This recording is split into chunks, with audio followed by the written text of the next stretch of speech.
show you how to put on an insulin pump.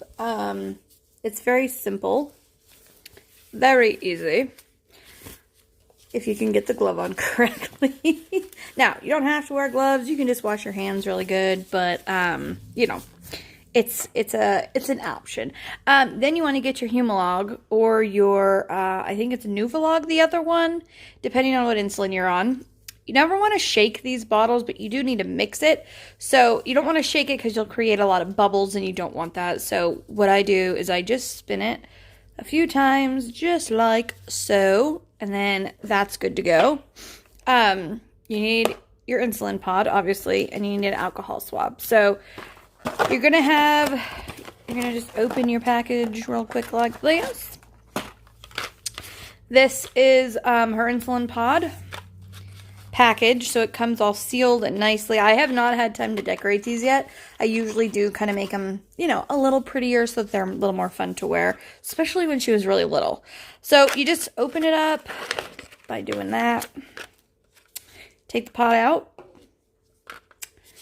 Take the needle out. You can get rid of the packaging.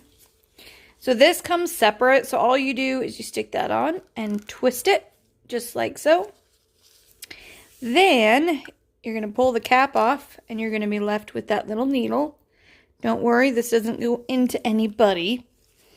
This is just for getting the insulin out. So then you want to get your insulin into this needle, because this needle is going to put the insulin into the pod. So we're just going to pull out. So you would need at least 80 units to properly fill it. But because she is older now and she is using more insulin than she used to, I'm going to do 150 because this will last us for 3 days. So she has to put a new pod on every 3 days because your skin, your body starts to try to heal itself, basically. And then it starts to push out the little cannula. So, okay. All we do now, first we need to get her little PDM. Okay, so this is her PDM. This is the little machine that actually does all of the stuff. So it checks her blood sugar. It is the one that we program her insulin into. So this is going to say she has an active pod, but she actually doesn't. It came off. She accidentally hit it. So we're just going to go down to more actions and then change pod. Confirm. So I'm deactivating her old pump right now. Okay, so there we go. Okay, so then I'm just going to show you really quick what's left after we put this in her. If you can see that little blue tubing right there, that is what stays in her arm. So that is what actually delivers the insulin. Okay, so this is going to say there's no active pump. Would you like to activate a pod now? You're going to hit yes. Okay, then it's going to say to fill your pod with insulin. You will hear a beeping once it's full enough. But like I said, I am going to put a little more than that just because she has been using more lately. So once you hear that beep, if you have a small child, like when she was 5, 6, 7, even 8, we stopped at that beep because we knew there was enough in there and she didn't always even use that much. So, okay, so after you are done putting the insulin in there, just make sure you put the cap back on, and then I like to unscrew it because I can throw this piece away and then I put this into a sharps container. Okay, so now all we have to do is we're going to hit, I'm going to actually zoom in just a little bit because this needs to be on the table for doing this part. We're going to hit next. And what it's going to do is it's actually, so I got to put it on top of it so that it works. There we go. So it beeped. What it's doing now is it's priming it. So what that means is it is taking any of the bubbles that are inside of the little canister that I just inserted the insulin into.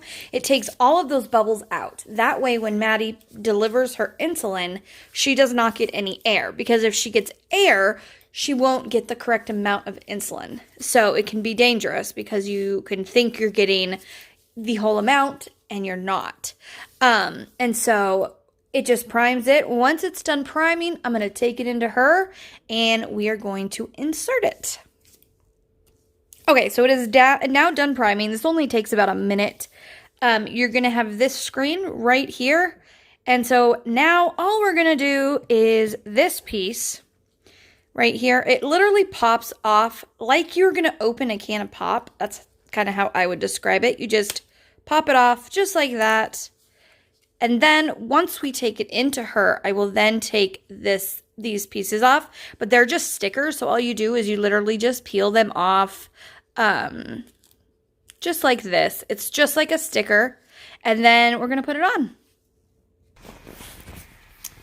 Okay, so we're just going to clean this site area that we're going to put it on. So once that's all clean, we are ready to go. Maddie, you're going to have to put your arm in a better... So it's really hard to do this with one hand. So I did put the camera down as I just literally, you just unstick those sticker pieces and then you're going to just kind of flatten them around, make sure that they're on really nicely. It's beeping at us, telling us it's not activated yet, which is fine. We're just getting it ready. So you just want to push it, make sure it's nice and stuck. So then on the machine part, it's just going to say next, which we already did that. And then Maddie can hit the start button. You're going to want to take it, put your arm up just a little bit. So this is where it goes in. So you want to pinch just like that, and that beeping, that click means it went in. Then we want to check, first of all, did you feel it? Okay. If she felt it, that's good news. And then in that thing, you can see that little straw looking thing, and that means it is in correctly. So that is all we have to do. And then back over here is if it says, is the cannula properly inserted? Yes. And guys, that is it. Easy as that. Usually we can do this whole thing within 5 minutes or less. So guys, that is it. It literally, it takes like less than 5 minutes to get the pod like ready and then on her.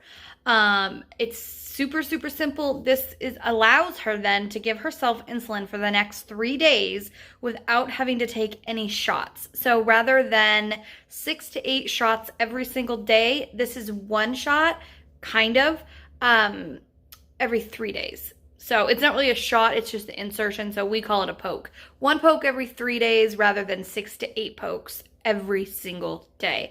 So not only is it helpful, convenient, but it also breaks down like how much scar tissue that you get, because every time you poke yourself, your body tries to heal it. And so over years and years and years of having insulin injections, you will build up scar tissue.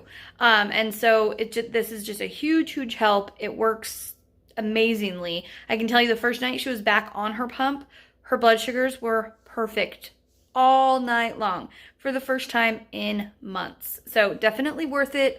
I hope this helped kind of give you a little more information about what the insulin pump can do. And if you're looking to get the pump, which these are called the pods, the Omni pod, definitely recommend it, especially for active young kids, because it's 100% waterproof. You don't have to worry about taking it on and off if you're going to go swimming or get in the shower or anything like that. It's 100% waterproof, and it really is going to just change your life. So, and the insertion, as you could see, is super, super simple and super easy. She doesn't even hardly feel it. It's a quick click and that's it. So hope this helps. I hope you guys have a great day. Don't forget, you are braver than you believe, stronger than you seem, smarter than you think, and you are definitely loved more than you know. So with that, keep on shining, and I'll see you later. Bye guys.